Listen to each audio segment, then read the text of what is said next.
លើកថែមនឹងជួយដាក់ដៃជួយលើជើងអូខេរំលឹកបងប្អូនអរគ្នានេះខ្ញុំចង់តេស្ត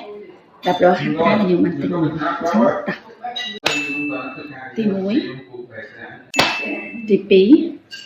អូខេអញ្ចឹងតោះមើលមកមុននឹងចូលទៅដល់វីដេអូដែលខ្ញុំហាត់ប្រាណហើយហាត់របៀបម៉េចចង់ប្រាប់បងប្អូនតិចមុខនេះគឺតំងើពីគេទេអញ្ចឹងសូមអធិស្ឋានអត់តាមបានលុបមកគេទាំងអស់និយាយទៅស្រស់ទាំងអស់ហើយខ្ញុំហាត់ប្រាណនេះក៏ហាត់ដោយសារតែខ្ញុំចង់បានសុខភាពទេបើថាចង់ស្រកគីឡូអីគឺមានតែផ្ទុយទៅវិញព្រោះឥឡូវហ្នឹងគីឡូខ្ញុំស្រកមែនតើខ្ញុំចង់ឡើងគីឡូវិញតែនឹងហើយអត់អីសំខាន់សុខភាពសិនហាត់យកសុខភាព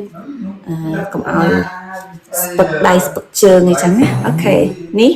ខេដំបូងគេខ្ញុំចង់សាកល្បងជាមួយនឹងខ្សែនេះគេមាន3ខ្សែសូមមានច្រើនមាន3ដំណាក់ដូចគ្នាអញ្ចឹងទី1តូចតឹងគេមានទំហំទីបកដាល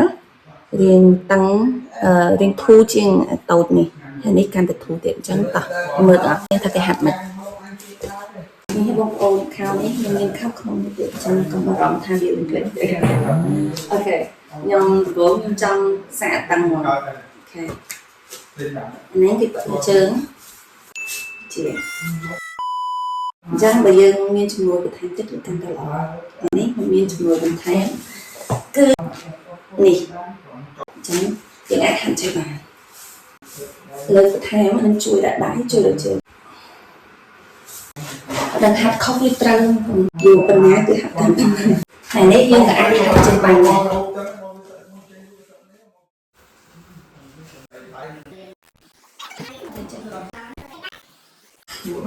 ok nâng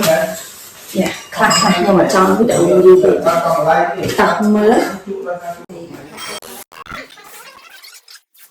của đại chị riêng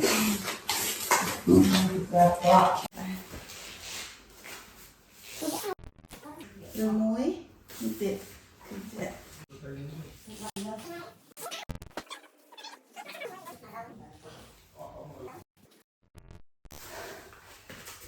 video này mình tập năng test cùng tập bóng cùng chụp chụp video này trong khi mình được